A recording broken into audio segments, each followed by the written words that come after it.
আসসালামু আলাইকুম গাইস, আমার ভিডিওর উপরে একটা ভিডিও লাগাই মিজানুর রহমান আজারি হুজুরর ফ্রাউনের কিছু স্মৃতিগুলা তাই হইবা।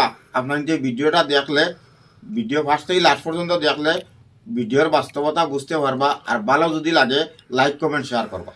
আমি ফেরাউনের সাথে কথাও বলেছি অনেকক্ষণ। এক পেশে কথা আর কি, এক পেশে কথা হয় না অনেক সময়। মাঝে মাঝে আল্লাহরে বলি না, আল্লাহ রে এত কষ্টে আছে তুমি দেখো না। তো এটা হচ্ছে এক পেশে কথা, উনি তো বলতেছেন আমি কই খালি। তো ওইভাবে ফেরাউনের সাথে কিন্তু আমিও কথা বলেছি, যেহেতু আমি আল আজহারে পড়াশোনা করেছি। মিশরের রাজধানী কায়রোর ন্যাশনাল মিউজিয়ামের রয়্যাল মমিস চেম্বারে সেকেন্ড ফ্লোরে ওর লাশ রাখা। ওটা দেখতে 200 পাউন্ড লাগে, ইজিপশিয়ান পাউন্ড। যেহেতু আমার কাছে আল আজহারের কার্ড ছিল, ইজিপশিয়ান কার্ড, তো আমি ওই কার্ড দিয়ে ফ্রিতে ঢুকেছি।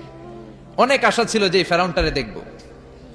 ওই বিশাল রয়্যাল মমিস চেম্বারের ভিতরে ঢুকলাম, ঢুইকেই দেখি ফেরাউন শুয়ে রইছে। যাই বললাম, হেই ফেরাউন, হোয়াটসঅ্যাপ ম্যান, হোয়াটসঅ্যাপ, কেমন আছো তুমি? অনেক জ্বালাইছো আমার নবী মুসারে, তোর এত বড় কলিজা বুকের পাটা হলো কি করে? তুই আমার নবী মুসাকে ধমক দিয়েছিস। আজকে ওর কোনো সাহস নাই, ওর কোনো ক্ষমতা নাই, দাম্ভিকতা নাই, ওর দাপট মাটির সাথে গড়িয়ে দিয়েছে কে?